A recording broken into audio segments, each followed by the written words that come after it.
ते मराठा समाजातले असल्यामुळे मला जास्त बोलता येत नाही. तिकडच्या असू द्या, इकडच्या असू द्या, स्थानिक आमदार असू द्या, पण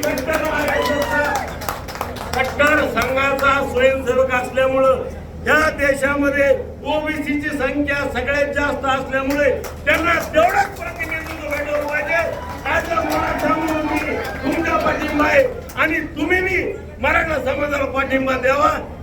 हाके साहेब आणि वाघमारे साहेब एवढी अपेक्षा करतो आणि एक तुमचा भाऊ म्हणून किंवा तुमचा लेख म्हणून किंवा देशाचा नागरिक म्हणून विनंती करतो, कृपया आमचा समर्थन आतून तुम्हाला सगळे मराठा समाजाच्या काही लोकांमुळे तुम्ही हे करू नका.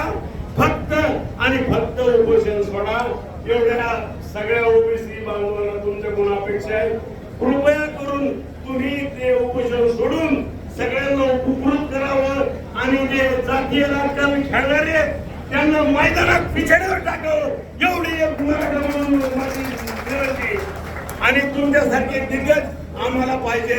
आमच्या नतमस्तक होऊन माझी विनंती आहे साहेब, नतमस्तक होऊन माझी विनंती आहे. ओबीसी आणि मराठा काही अलग नाही. ज्यांनी केलंय ते फेडतेन त्याचं काय नाही. पण आपल्या दोन्ही समाजात त्यांनी निर्माण नाही झालं पाहिजे.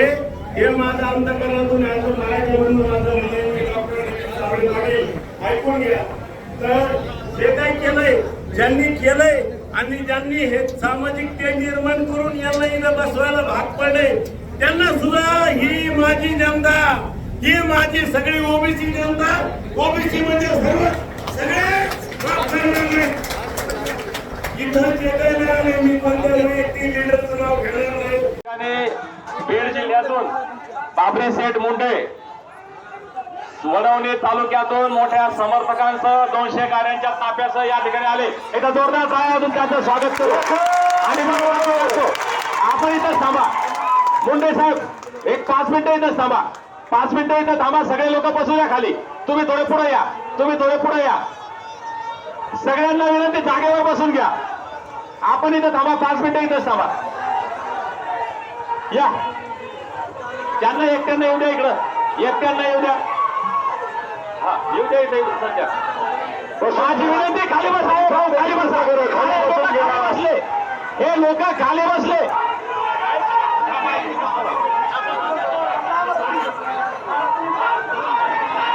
सर्वांना विनंती आहे.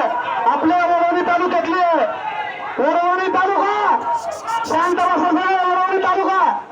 वडवणी तालुका सगळ्या वडवणी तालुक्यातील आपले ओबीसी समाज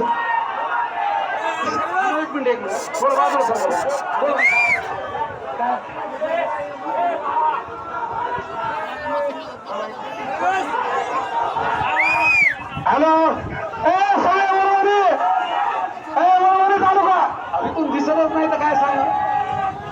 दिसता ना हो. हा सारखा बरं थांबा एक मिनिट.